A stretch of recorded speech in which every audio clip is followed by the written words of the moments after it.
Muy bien.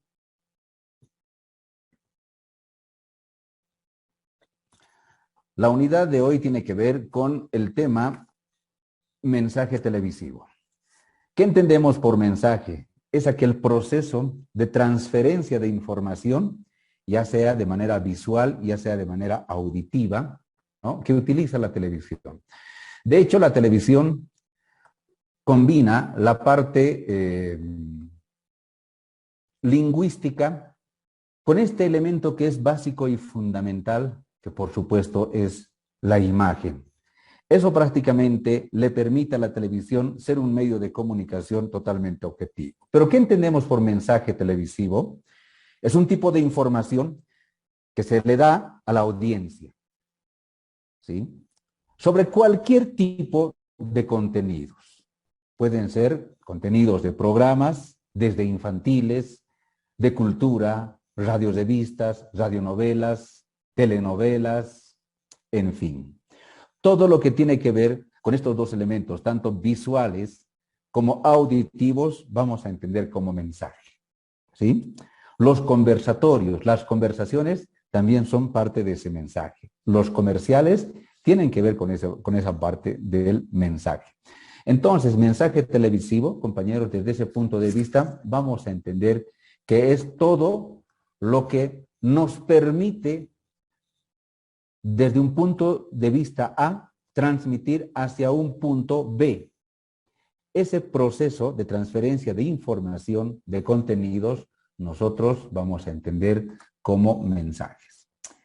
Si me permiten, vamos a seguir admitiendo a los compañeros que se siguen uniendo. Bien, la anterior clase habíamos visto que entendemos como mensaje aquello que el receptor está percibiendo de esa fuente, de ese medio.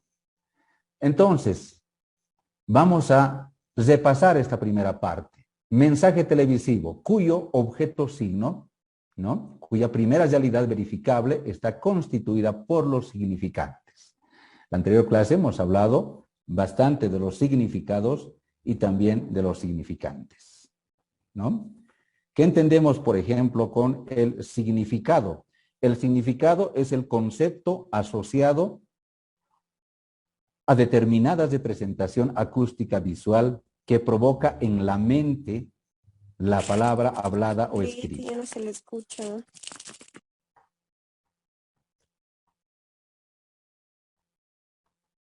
A ver, un momentito, por favor. ¿Pero ustedes están viendo la pantalla? Sí, la pantalla se ve. Está... Si alguien no me está escuchando, debe ser problemas de su computadora.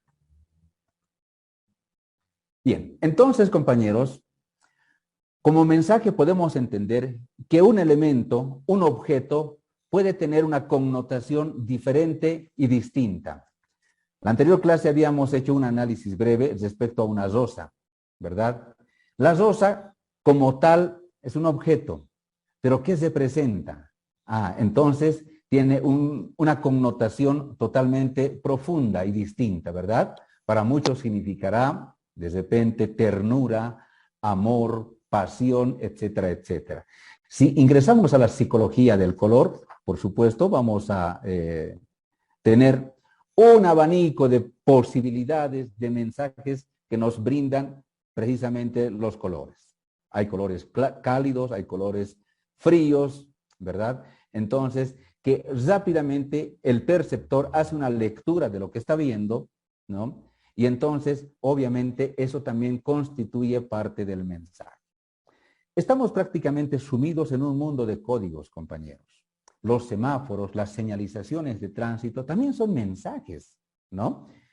Que si rompemos o que si alteramos precisamente esos códigos, esos mensajes, vamos a alterar también de repente nuestro normal desarrollo o nuestro normal desenvolvimiento. Tiene que ver con parte, ¿sí?, de cómo nosotros observamos y cómo asumimos las cosas. Significado y significante, para reforzar un poquito, significado o contenido son las ideas o imágenes mentales que tenemos de las cosas. y el significante es la expresión, los sonidos que usamos para dar forma a las ideas o conceptos. Me parece un poquito más claro y más pertinente esta explicación. Cuando yo digo mesa, es un significante. ¿Por qué? Porque estoy asociando los signos M, seguido de la E, seguido del signo S y seguido del signo A. Las 4 letras juntas conforman una expresión. Ese es el significante. Pero cuando hablamos del significado, ya son las ideas, ¿no?, que se van creando en la mente de nuestro perceptor, o las imágenes mentales que tenemos de las cosas.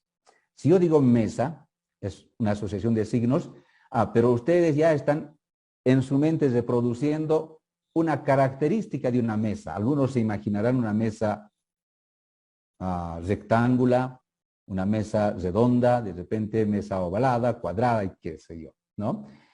Entonces, el significante es el conjunto de sonidos o letras con que transmitimos el contenido de esa palabra conocida. ¿Sí? Es aquello que percibimos. Significante y significado conforman un signo. Y en televisión precisamente tenemos que asociar, se tiene que tomar en cuenta los significados y los significantes de cada imagen, porque entendemos de que en el proceso de transmisión de un mensaje a través de la televisión, por un lado está el sonido, por otro lado está la palabra y por otro lado está la imagen, ¿no? Por eso es importante utilizar con coherencia, con puntualidad, aquellas imágenes selectivas, seleccionadas de acuerdo al mensaje que se quiera transmitir. El significado es la idea o contenido que tenemos en la mente, ¿sí? A propósito de la manzana, si yo le pregunto a cualquier compañero que está en la sala virtual, ¿qué se presenta para usted una manzana? ¿Sí? Entonces puede tener diferentes connotaciones. La manzana para algunos podrá ser tentación, para algunos como tal una fruta saludable, ¿sí? Puede representar de repente salud, la manzana de la discordia, en fin, ¿verdad? Bueno, sigamos avanzando. Cuando hablamos de código, compañeros, el código es un sistema de convenciones comunicacionales a las que constituyen reglas de uso y de organización. Todos estamos asumiendo y estamos normados por muchos códigos, ¿sí? Ya sea en la calle, ya sea en la universidad, ya sea en una relación, en cualquier momento estamos siempre guiados por ciertos códigos. Es un sistema de convenciones comunicacionales, ¿sí? Si de repente no existe ese sistema de convenciones comunicacionales, es como si alguien hablaría español y la otra persona hablaría inglés. No se van a entender porque no hay códigos. La anterior clase utilizaba, por ejemplo, el lenguaje que utilizan ciertos grupos. La policía, por ejemplo. Cuando ve un accidente, aquí un 42, necesitamos un 23. No entendemos. Son códigos, ¿no? ¿Quiénes entienden? Las personas que están compartiendo los mismos códigos, ¿sí?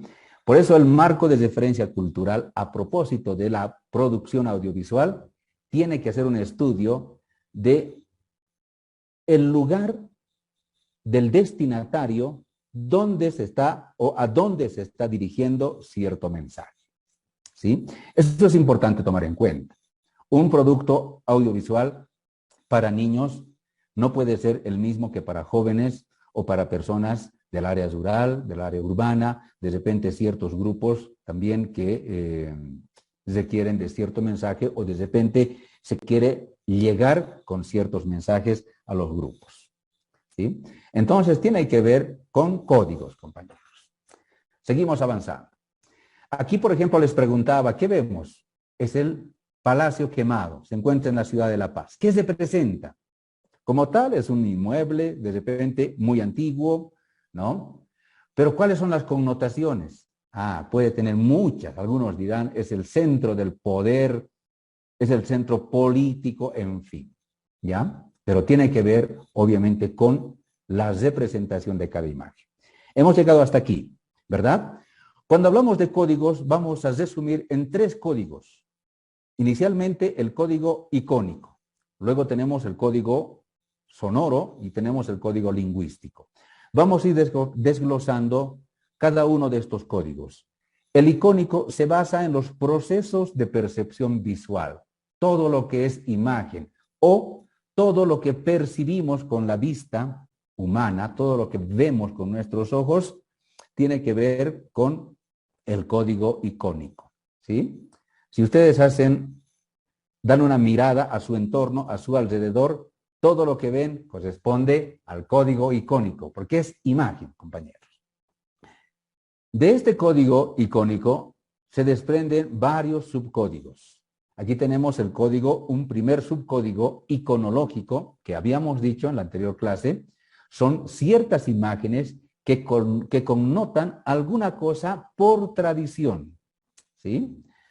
No he podido encontrar otra imagen mejor que esta. Por ejemplo, aquí tenemos el casco de minero que se encuentra en la entrada a Oruro, al arribo de la sede de gobierno, que tiene obviamente su tradición histórica, cultural, religiosa, en fin. Estos son los subcódigos iconológicos, ¿no? A alguien le pregunto, ¿el Quirquincho será una imagen iconológica? Sí, Lick. Sí, ¿verdad? Porque en Oruro prácticamente, bueno, estamos con cierta relación, ¿verdad? No solamente nosotros, pues nos sentimos orureños y representados por el diablo, la Virgen, el Quirquincho, en fin, sino pues nuestro entorno, ¿no es cierto? Entonces, las imágenes icónicas tienen una gran diferencia con las imágenes iconológicas, ¿sí? Es muy bueno saber diferenciar, hacer una lectura de ese tipo de imágenes y obviamente también tomando en cuenta el mensaje que puede transmitir en sí mismo. Aquí yo veo, por ejemplo, un casco de minero, pero la imagen por sí sola ya me está brindando mucha información, ¿no? Esas son las imágenes iconológicas. Habíamos hecho esta comparación, ¿verdad? El subcódigo iconológico. ¿Con cuál tenemos empatía? Con la careta de diablo, porque para nosotros representa el folclore, representa alegría, religiosidad, tradición, en fin, imagen iconológica. Otra imagen iconológica, estamos todavía en el mes patrio, nuestra bandera boliviana. Cuando hablamos del código icónico, estamos hablando de todo lo que percibimos, ¿verdad? Es icónico porque tiene en sí misma un mensaje o encierra en sí misma y emite a quien lo ve un mensaje por sí solo. Una bandera de estos colores hermosos, ¿qué se presenta? Patriotismo, bolivianidad, ¿verdad? Si yo le aumento un soldado de repente al pie de ese mástil, civismo, en fin. ¿Ya? Entonces, todo lo que percibimos, compañeros, con la vista, con el sentido de la vista, tiene que ver con el código icónico. Aquí, por ejemplo, hemos visto también que estas aguas tranquilas para nadie, absolutamente para nadie, puede representar turbulencia, movimiento, agitación, en fin. Si son aguas tranquilas, ¿no? Connota siempre serenidad, tranquilidad, por convención, ¿sí? La bandera blanca en muchas partes del mundo significa paz, ¿sí? Entonces, compañeros, son códigos iconológicos o imágenes iconológicas. ¿Por qué? Por sí mismas representan algo. Y cuando hablamos del código estético, se basa precisamente en la tradición del gusto. Una cierta configuración es tradicionalmente bella o tradicionalmente fea, ¿sí? ¿Qué es lo que alguien puede tenerlo con gusto en la mano? ¿Una rosa o una rata? Desde luego que sí, una rosa, ¿verdad? Tiene que ver con el código estético. En los programas, en las películas, en la televisión, en fin, en cualquier producto audiovisual, toman en cuenta mucho este subcódigo que es el estético. No es casual, por ejemplo, que el héroe, que el protagonista sea la persona más atractiva, sea el más joven, el más apuesto, o la presentadora tenga rasgos faciales especiales de repente, ¿verdad? Tiene que ver con la parte estética, ¿sí? Dentro del código icónico también encontramos el subcódigo erótico, compañeros, y está presente e inmerso también en los productos, en los programas, en la televisión, la parte erótica. Estos dos tipos se evalúan, están fundados en convenciones, en un ordenamiento histórico y sociológico reconocido por la sociedad del gusto. ¿Qué es lo que para nosotros tradicionalmente es bello, es hermoso o es hermosa? ¿Sí? Ustedes recordarán, o de repente alguien habría visto, que en algún lugar del mundo las mujeres más atractivas son las que tienen el cuello más alto, ¿verdad? De unos 10, 15 centímetros, inclusive se ponen una especie de collares como anillos, ¿no es cierto? Entonces, para ese grupo de personas, ¿no? Lo erótico de repente tiene ciertas connotaciones y ciertas preferencias, ¿ya? Aquí no he podido encontrar otras imágenes que se presenten en este subcódigo erótico, pero ahí las expongo. Ustedes han visto la película de Titanic, ¿sí? Mucha gente ha visto y no nos cansamos de ver todavía. También utilizan este subcódigo erótico. Las novelas, las películas, en fin, está presente este subcódigo erótico que forma parte de la narración, compañeros, ¿no? Bien, sigamos avanzando. El subcódigo del montaje, con esto terminamos, lo que corresponde al código icónico. Este suministra una serie de sintagmas prefijados. Se establecen reglas combinatorias de las imágenes según las reglas cinematográficas o televisivas, tanto en el orden del encuadre, el plano, la secuencia y la angulación. Aquí vamos a ingresar fundamentalmente a la parte estético-técnica, diríamos, ¿sí? Todos los encuadres, las tomas, los planos deben estar adecuadamente compuestos, porque un camarógrafo tiene que componer la imagen. No es simplemente agarrar una cámara y filmar todo lo que se atraviesa en la lente. Uno tiene que componer la imagen. Tiene que ver precisamente con estos elementos, el encuadre, el plano, la secuencia y también la angulación. Aquí, por ejemplo, tenemos una imagen de profundidad. El encuadre es todo lo que se observa a través del visor. Ese es básicamente el encuadre. Cuando ligeramente tenemos un espacio mayor en el derecho que en el izquierdo, no hay un encuadre. ¿Sí? Salvo que tenga alguna importancia, alguna razón de ser precisamente ese tipo de encuadres. ¿Ya? Sin embargo, entendemos como encuadre todo lo que se observa a través del visor. ¿Qué es un plano? Determina la proximidad entre la cámara y el objeto. En la imagen de la izquierda vemos un plano, es un plano medio. Entonces, ¿qué es lo que está determinando este plano? Que es un plano psicológico. Está mostrándonos que existe cierta proximidad entre el sujeto y la cámara. Pero cuando hablamos de los planos demostrativos, ¿no? Estamos hablando de los objetos que están con una distancia considerable ante la cámara. Ya son los planos más lejanos, o alguien diría planos descriptivos, porque nos permiten describir, ¿no?, todo lo que se está observando. La angulación tiene que ver con la posición de la cámara en relación al objeto. Si yo le digo a un compañero, tenemos en la plaza principal 200 soldados que están formados en línea. Ve y haz una captura de todos ellos.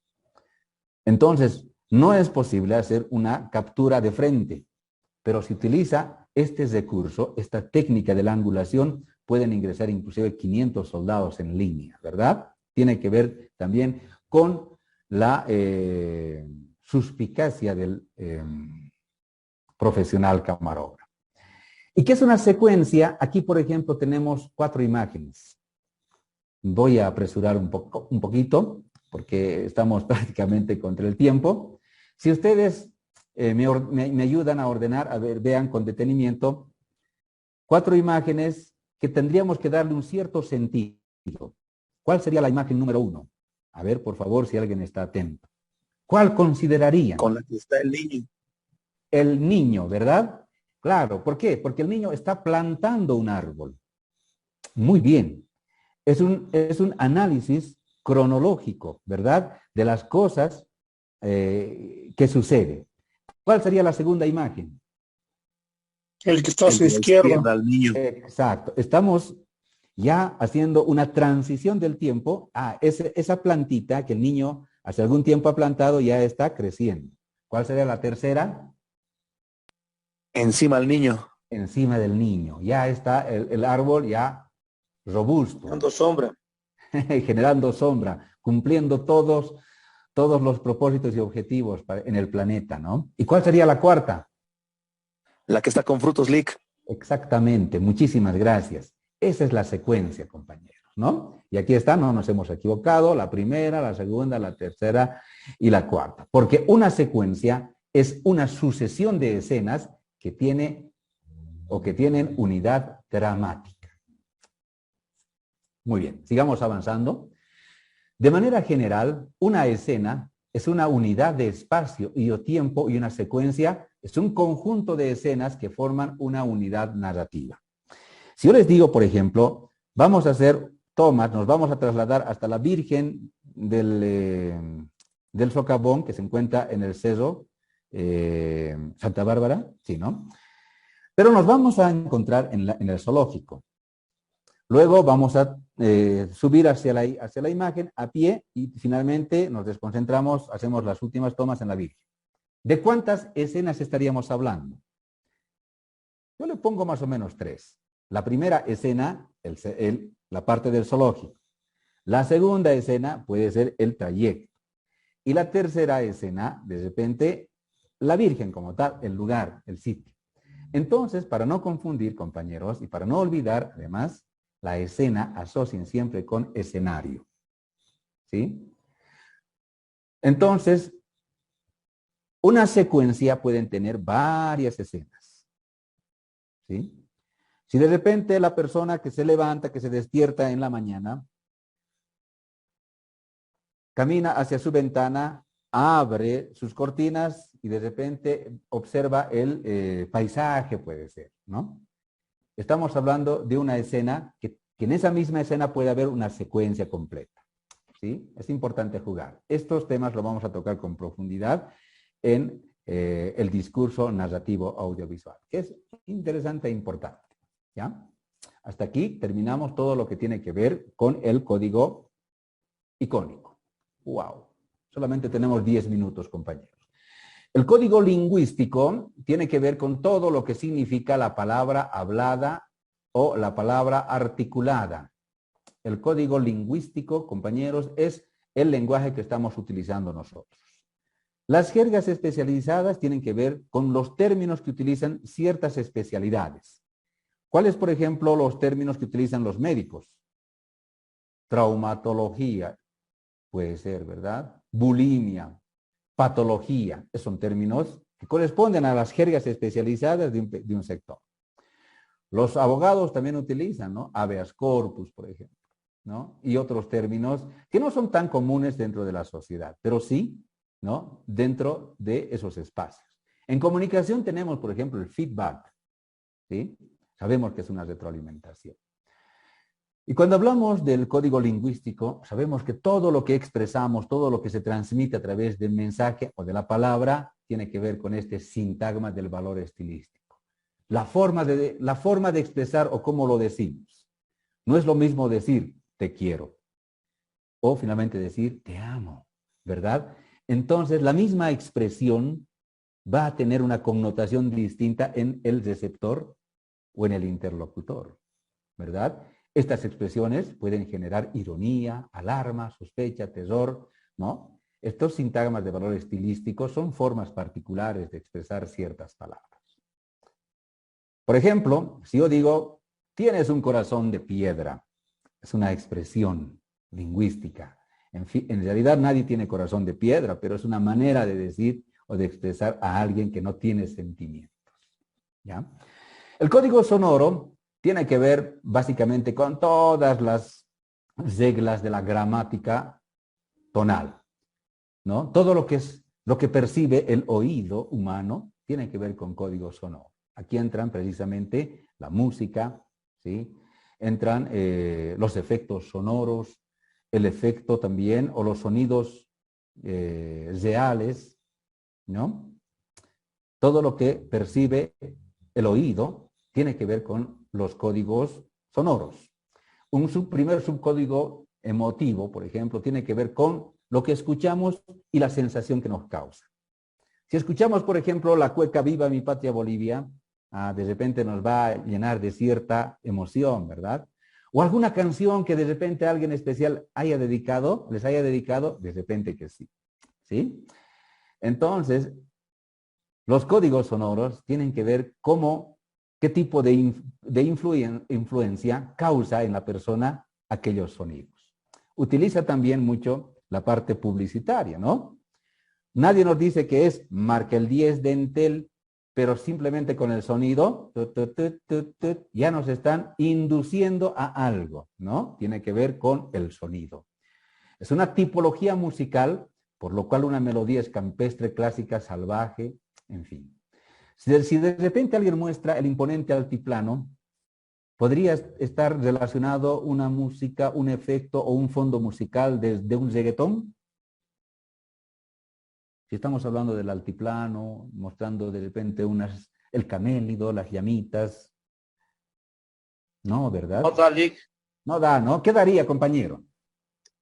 No sé, música de ambiente con zampoñitas, podría ser un poco de viento. Sí, sí. Melodías más pasivas, digamos, ¿no? Sí. ¿Y si mostraríamos una selva, qué sonido le pondría? Claro, pueden entrar ríos, animales, pajaritos, monitos, todo ese tipo. Sí, pero estamos hablando de sonidos, ¿no? De repente. Pues sí, de sonidos. Tambores, Ese tipo. Efectos naturales, Lick. Efectos naturales, evidentemente, ¿no? Los efectos de la naturaleza, alguien diría. Bien. Entonces, estos puntos son importantes tomarlos en cuenta, compañeros. Y cuando hablamos del marco de referencia cultural, ¿no? Esto es importante porque toma en cuenta el patrimonio del saber del receptor, su posición ideológica, ética, religiosa, sus disposiciones psicológicas, entre otros. Cuando ustedes tengan que trabajar con un reportaje, tengan que hacer un documental o de repente un spot publicitario, tomen en cuenta el marco de referencia cultural. Conozcan hacia qué público está dirigido o destinado el trabajo que van a desarrollar. Eso es importante, compañeros. ¿Por qué? Porque eso les va a orientar a utilizar más texto, más colores, menos colores, más de repente didáctica, en fin. Entonces, estos son los tres elementos, compañeros, y hasta aquí estaríamos terminando esta unidad que tienen que ver con estos tres códigos: icónico, el código lingüístico y el código sonoro. Cada uno de estos códigos tienen sus subcódigos que espero ustedes lo analicen. Esta noche voy a enviarles el material y mañana vamos a evaluar esta unidad, así cortita, compañeros, ¿ya? Con 5 preguntas.